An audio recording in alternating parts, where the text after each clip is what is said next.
جشن غوث اعظم سبحان اللہ ماشاء اللہ۔ اب دیکھیے حضرات، آپ حضرات کے سامنے بہت پیاری آواز میں نعت پاک سنائی جناب کیف رضا نے۔ اب پروگرام کو آگے بڑھاتے ہوئے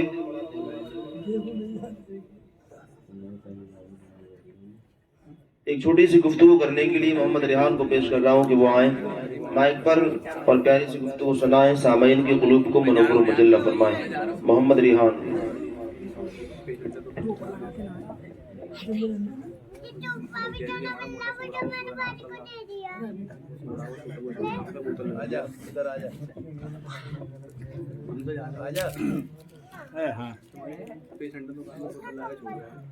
السلام علیکم ورحمۃ اللہ وبرکاتہ۔ نحمدہ ونصلی علی رسولہ الکریم، اما بعد فاعوذ باللہ من الشیطان الرجیم، بسم اللہ الرحمن الرحیم۔ تلک الرسل فضلنا بعضهم علی بعض منهم من کلم اللہ ورفع بعضهم درجات، صدق اللہ المولانا العظیم وصدق رسولہ النبی الکریم۔ سب سے پہلے آقا انعامدار مدینے کے تاجدار احمد مجتبی صلی اللہ تعالیٰ علیہ وآلہ وسلم کی بارگاہ میں درود و سلام کا نذرانہ پیش کیجئے۔ پڑھیے بابلند آواز، الصلاۃ والسلام علیک یا رسول اللہ، الصلاۃ والسلام علیک یا نبی اللہ، الصلاۃ والسلام علیک یا نبی اللہ، الصلاۃ والسلام علیک یا حبیب اللہ، الصلاۃ والسلام علیک یا حبیب اللہ، الصلاۃ والسلام علیک یا نور اللہ، الصلاۃ والسلام علیک یا نور اللہ، وعلی آلک وصحابک وعلی آلک وصحبک سیدی یا رسول اللہ سیدی یا رسول اللہ صلی اللہ تعالیٰ علیہ وسلم۔ صلی اللہ تعالیٰ علیہ وسلم۔ حضرات، میں نے آپ کے سامنے قرآن مجید فرقان حمید کے تیسرے پارے کی پہلی آیت مقدسہ کی تلاوت کی۔ اس میں اللہ تعالیٰ نے فرمایا ہے کہ یہ وہ رسول ہیں جن کو ہم نے بعض کو بعض پر فضیلت دی، ان میں سے کوئی وہ ہیں جن سے اللہ تعالیٰ نے کلام فرمایا، اور کوئی وہ ہیں جنہیں درجہ بلندی عطا فرمائی۔ اللہ تعالیٰ نے اس آیت مقدسہ میں حضور اکرم صلی اللہ تعالیٰ علیہ وسلم کی شان و عظمت، فضیلت و برتری بیان فرمائی ہے، اور اللہ تعالیٰ نے جن سے کلام فرمایا اس سے مراد موسیٰ علیہ السلام ہے۔ ان کا لقب کلیم اللہ ہے، یعنی کہ اللہ تعالیٰ سے شرف ہم کلامی پانے والا، اور یہ وہ رسول ہیں جن کو اللہ تعالیٰ نے درجہ بلندی عطا فرمائی۔ اس سے مراد حبیب اللہ یعنی کہ حضور اکرم صلی اللہ تعالیٰ علیہ وسلم ہے۔ اس آیت مقدسہ میں اللہ تعالیٰ نے حضور اکرم صلی اللہ تعالیٰ علیہ وسلم کے افضل رسول ہونے کا اعلان فرمایا ہے۔ ہمارا عقیدہ ہے سارے جہاں کے اولیاء، اصفیاء، اتقیاء، صلحاء، غوث، قطب اور اطاعت مل کر بھی حضور اکرم صلی اللہ تعالیٰ علیہ وسلم کے کسی ایک صحابی کے درجے کو نہیں پہنچ سکتے۔ بے شک، سبحان اللہ۔ نعرہ تکبیر، نعرہ تکبیر، نعرہ رسالت، نعرہ رسالت، جشن غوث اعظم، جشن غوث اعظم۔ کہ ہمارے نبی صلی اللہ تعالیٰ علیہ وسلم کے کسی ایک صحابی کے درجے کو نہیں پہنچ سکتے، اور حضور اکرم صلی اللہ تعالیٰ علیہ وسلم کے سارے صحابہ کرام مل کر بھی اللہ تعالیٰ کے کسی ایک نبی کے درجے کو نہیں پہنچ سکتے۔ اسی طرح کائنات کے سارے نبی مل کر بھی حضرت آمنہ کے در یتیم کے درجے کو نہیں پہنچ سکتے۔ ہمارا عقیدہ ہے جیسے کائنات میں دوسرا خدا نہیں، جیسے کائنات میں دوسرا خدا نہیں، اسی طرح خدا کی خدائی میں دوسرا مصطفیٰ نہیں۔ حدیث شریف میں ہے کہ ایک روز سید المرسلین رحمت اللہ علیہ صلی اللہ تعالیٰ علیہ وسلم کے چند صحابہ کرام رضوان اللہ تعالیٰ علیہم اجمعین میں تشریف فرما تھے، اور اللہ تعالیٰ کے برگزیدہ پیغمبراں اعظام کا ذکر کر رہے تھے۔ تو ایک صحابی نے کہا کہ حضرت عیسیٰ علیہ السلام تو کلمۃ اللہ اور روح اللہ ہیں۔ پھر ایک اور دوسرے صحابی نے کہا کہ حضرت آدم علیہ السلام تو صفی اللہ ہیں۔ پھر ایک اور صحابی نے کہا کہ حضرت ابراہیم علیہ السلام تو خلیل اللہ ہیں، اور پھر ایک اور صحابی نے کہا کہ حضرت موسیٰ علیہ السلام تو کلیم اللہ ہیں۔ اور اپنے صحابی کی یہ گفتگو حضور اکرم صلی اللہ تعالیٰ علیہ وسلم نے سنی، اور فرمایا کہ اے میرے صحابہ، بے شک موسیٰ علیہ السلام کلیم اللہ ہیں، عیسیٰ علیہ السلام کلمت اللہ اور روح اللہ ہیں، ابراہیم علیہ السلام خلیل اللہ ہیں، اور آدم علیہ السلام صفی اللہ ہیں، لیکن آگاہ رہو अला वाना हबीबुल्लाही वला फखर वाना हामिलुल लिवाइल हम्दी तहतहु आदमा वदुनही वला फखर। और फरमाया कि आगा रहो, मैं फखर ये नहीं कहता कि मैं अल्लाह ताला की तरफ से उसका महबूब हूँ और कयामत के दिन हम्द का झंडा उठाए हुए होगा और आदम अलैहिस्सलाम और बाकी नबी मेरे झंडे तले लगे होंगे।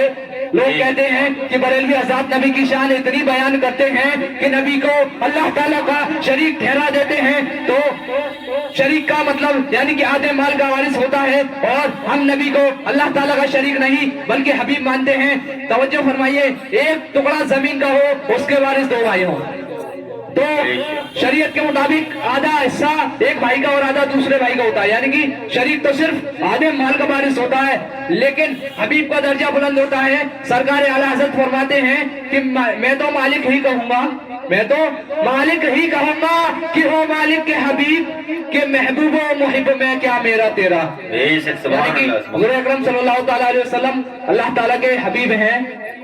अल्लाह ताला ने बहुत से नबियों को दुनिया में भेजा, कोई नबी कौम आद के लिए नबी बनकर आया, कोई नबी कौम समूद के लिए नबी बनकर आया, कोई नबी बनी इस्राइल की तरफ मबूस हुआ, कोई नबी किसी कौम के लिए नबी बनकर आया, कोई नबी किसी कबीले के लिए नबी बनकर आया, कोई नबी किसी शहर के लिए नबी बनकर आया, कोई नबी किसी मुल्क के लिए नबी बनकर आया, कोई नबी किसी जमाने के लिए नबी बनकर आया। लेकिन जब हमारे आका मौला सल्लल्लाहु ताला अलैहि वसल्लम की बारी आई तो अल्लाह ताला ने कुरान में इरशाद फरमाया कि ए हबीब, हमने तुम्हें सारी कायनात का मालिक और मुख्तार बनाकर भेजा है, और कहा कि आप जाइए और दुनिया में जाकर इरशाद फरमा दीजिए कि मैं अल्लाह ताला की तरफ से मैं आप सबके लिए अल्लाह ताला की तरफ अल्लाह का रसूल हूँ।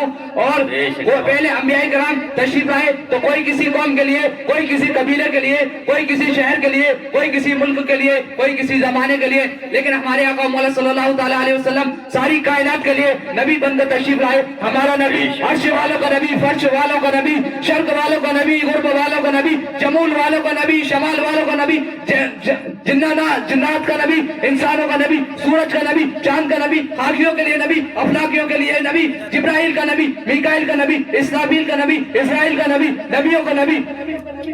अल्लाह ताला ने नबियों को किसी नबी को एक मौजूदा, किसी को दो, किसी नबी को 3 मौजूदा अता फरमाए।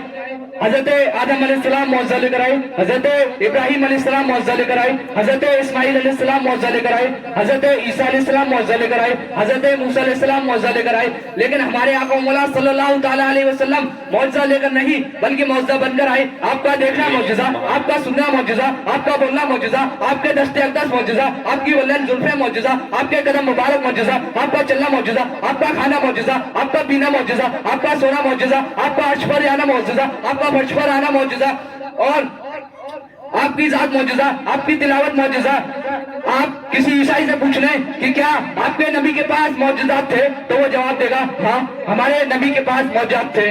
वो दम करके बीमारों को शिफायाब कर दिया करते थे, वो मादरजात अंधों को बीना कर दिया करते थे, और कुम बिइज़्निल्लाह पढ़कर मुर्दों को जिंदा कर दिया करते थे। और आप उनसे एक सवाल और कर लें, क्या आप अपने नबी के इन मौजूदात में से कोई एक मौजूदा दिखा सकते हैं? तो जवाब मिलता है नहीं, ये सभी मौजूदात उनकी जाहिरी जिंदगी में ही देखे जा सकते थे। अब आइए आप किसी मूसा अलैहिस्सलाम के मानने वाले से पूछ लें, क्या आपके नबी के पास मौजूदात थे? तो वो जवाब देगा हाँ, हमारे नबी के पास मौजूदात थे। उनके पास असाए मुबारक था, वो असा ऐसी अजमत वाला था जिसके आगे फिरौन के सभी जादूगरों का जादू खत्म हो गया था, और उस असे की बरकत से पत्थरों में एक ज़रब मारने से पानी के चश्मे बह निकलते थे। और आप उनसे एक सवाल पूछ लें, क्या आप अपने नबी के इन मौजूदात में से कोई एक मौजूदा दिखा सकते हैं? तो जवाब मिलता है नहीं, ये सभी मौजूदात उनकी जाहिरी जिंदगी में ही देखे जा सकते थे। अब आइए सारी कायनात के मालिक और मुख्तार सभी नबियों के नबी आका और मौला सल्लल्लाहु ताला अलैहि वसल्लम की शान और अज़मत का नज़ारा कीजिए। कोई हमसे पूछ ले कि आपके नबी के पास मौजूदात थे, तो हम जवाब देंगे हाँ, हमारे नबी के पास मौजूदात थे। वो ये और पूछ ले, क्या आप अपने नबी के उन मौजूदात में से कोई एक मौजूदा दिखा सकते हैं? तो हम जवाब देंगे आइए कुरान करीम की तिलावत कर लीजिए, ये मेरे नबी का वो मौजूदा है जो क़यामत तक बाकी रहेगा। इसकी हर एक लफ्ज, हर शब्द, हर हर्फ, हर आयत सभी मौजूदाए मुस्तफा है, और इसकी 6666 मौजूदाए मुस्तफा है। सरकार आला हज़रत फरमाते हैं कि मैं तो सरवर कहूँ कि मालिको मौला कहूँ तुझे, सरवर कहूँ कि मालिको मौला कहूँ तुझे, तौले खलील का गुल ज़ैबा कहूँ तुझे। अल्लाह रे तेरे जिसमें मुनव्वर की ताबिशें, ए जाने जामे जाने तजल्ला कहूँ तुझे। अल्लाह रे तेरे जिसमें मुनव्वर की ताबिशें, ए जाने जामे जाने तजल्ला कहूँ तुझे। तेरे तो वस्फ़ ऐब तनाही से है बरी, तेरे तो वस्फ़ ऐब तनाही से है बरी। हैरा हूँ मेरे शाह मैं क्या क्या कहूँ तुझे, लेकिन रज़ा ने खत्म सुखन इस पे कर दिया, खालिक का बंदा खल्क का आका कहूँ तुझे। अस्सलाम वालेकुम। वालेकुम अस्सलाम व रहमतुल्लाह। नारे तकबीर।